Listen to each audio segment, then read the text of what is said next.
Alex Eala has reached a new career high of world number 28 in the Women's Tennis Association ranking. Alex Eala has reached a new career high of world number 28 in the WTA rankings. Aryna Sabalenka walked off center court on July 5th, beaten in straight sets at Wimbledon by Naomi Osaka in the fourth round, her first straight sets defeat at a major since 2020. 48 hours later, while the world number one was still absorbing the worst grass court loss of her career, the Bank of the Philippine Islands posted 2 words on Facebook that lit up Filipino tennis: rising higher. Beneath those words sat a photo of a 21-year-old named Alex Eala at a career-high world number 28, one round deeper at the same tournament than the reigning queen of the sport. And what the tennis internet did with that timing over the next 72 hours is why we're having this conversation right now. So here's the question, and give it a real answer. Will Alex Eala be ranked higher than Aryna Sabalenka by this time next year? Yes or no? You've already seen the highlights. You don't need the childhood montage. You already know that on July 4th, on center court, Alex Eala beat defending Wimbledon champion Iga Swiatek 7-6, 6-2. You already know the fourth-round loss to Jasmine Paolini 3 days later ended her run 6-4, 4-6, 6-3. What you may not know is that BPI's post wasn't a routine sponsor congratulations. In its own words, it was addressed to every girl with ruffled socks and light-up sneakers. That single sentence is where the story actually begins, because on the exact same weekend a Philippine bank was writing something closer to a cultural statement around a 21-year-old, the world number one was giving a very different kind of press conference. Sabalenka told reporters that Osaka had simply overpowered her. No fire, no excuses, just a champion running out of answers on the biggest lawn in tennis. Start with what BPI actually did. The Bank of the Philippine Islands has been Eala's sponsor since January 2023. They celebrated when she cracked world number 73. This time, they didn't put out a press statement. They put out something closer to a piece of national poetry, rising higher beside a photo of a 21-year-old ranked 28th in the world. For a lot of Filipino fans, the country's largest financial institution stopped feeling like a sponsor that day and started feeling like a national broadcaster. And the milestone underneath the poetry is where the story really bites. July 4th, center court. Alex Eala, 7-6, 6-2, over Swiatek, the reigning Wimbledon champion, ranked third in the world at the time. Straight sets. Not a fluke, not a walkover. A 21-year-old from Manila beating a defending Grand Slam champion on the grass she'd owned the year before. Now, line up the calendar.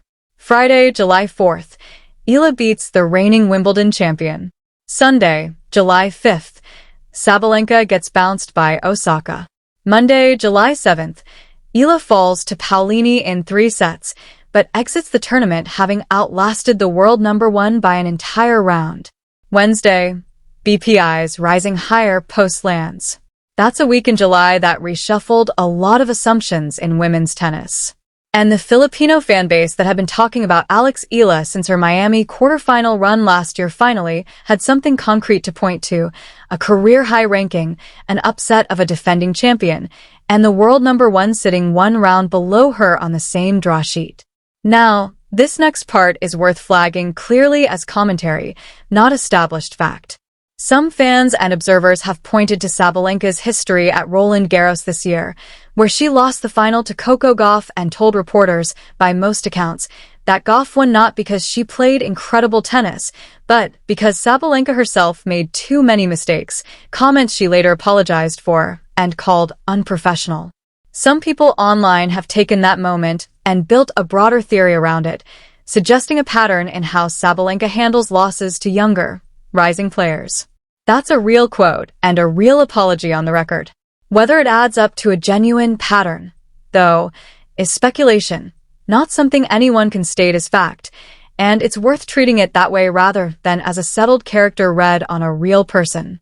It's exactly the kind of storyline that took off in tennis forums and threads during Wimbledon week, with fans arguing about where the sympathy in this whole story really belongs. If you want a sense of how loud this shift in perception has gotten, though, it's worth listening to who's actually saying it out loud on the record. Steve Johnson, a former ADP World No. 21. A U.S. Open quarterfinalist, 12 years on tour, and a co-host of a tennis podcast alongside a few other former pros, reportedly said on air in June that Alex Eala is currently a bigger commercial draw for women's tennis than Coco Gauff and Aryna Sabalenka. Read that twice.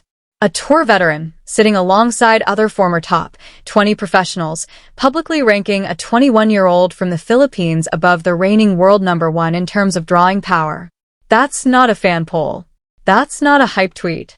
If accurate, that's the sport's own alumni saying, out loud, that the center of gravity has shifted. And well-regarded tennis journalists covering the tournament framed Eala's win over Swiatek as one of the defining stories of the week in their own coverage, which tells you this wasn't purely a fan phenomenon. It had crossed over into how the professional tennis press was talking about the tournament too. The rising higher post points at something the WTA ranking spreadsheet hasn't caught up to yet on its own. Southeast Asia has never produced a top 30 WTA singles player in the Open era. Not once. Filipino corporate money, BPI, and the wider business network behind it is now visibly investing in a global sports identity, which means Eala isn't just being marketed as an athlete anymore. She's being built into something closer to a long-term ambassador for an entire economy. And the schedule ahead is loaded. The Canadian Open and Cincinnati, two WTA 1000 hardcourt tournaments where Eala will be seeded for the first time in her career. Then the U.S. Open, where Sabalenka is the two-time defending champion, and where she'll now walk in carrying 2 majors worth of unanswered questions. If the projection is that Eala breaks into the top 20 by the end of the hardcourt swing, that's no longer pure speculation. It's close to simple arithmetic, given where her ranking already sits. The fans who have been saying for 2 years that this player was different are, at minimum, being backed up by results on the sport's biggest stages, in front of the sport's own professional class. None of this erases the 4th-round loss. Jasmine Paolini took the 2nd and 3rd sets, 4-6 and 3-6 in reverse, after Eala had grabbed the opener. Eala led. She couldn't close it out. And in the press conference afterward, she didn't offer excuses. She offered a line Wimbledon's own channel used as the title of her post-match video. It will be the honor of my life to inspire others. A 21-year-old, hours after the biggest loss of her career, choosing the word honor. The BPI post landed while she was still processing that defeat, which means an entire country was essentially telling her, in real time, that her hardest day that month still felt to them like their best week. Rising higher. A grandfather and a brother on a court after school. A defending Wimbledon champion beaten in straight sets. The world number 1 losing 1 round earlier on the same grass. A former tour pro saying on the record that a 21-year-old from Manila is now a bigger draw than the reigning queen of the sport. That's not just a highlight reel. That's the kind of proof point Filipino tennis fans have been waiting for since Miami. Sabalenka will spend the summer fielding questions about why she couldn't close out the biggest stages this year. Eala's home country, meanwhile, has stopped waiting for outside validation. They've started building the story around her regardless. So here's the question, and give it a real answer. Will Alex Eala be ranked higher than Aryna Sabalenka by this time next year? Yes or no? Don't hedge. Drop your one-word verdict in the comments and stake your claim now, because we're going to pull this thread back up when the U.S. Open draw comes out. If you want to be on record before the hardcourt swing settles this argument, subscribe. The Canadian Open is next. Cincinnati is right behind it.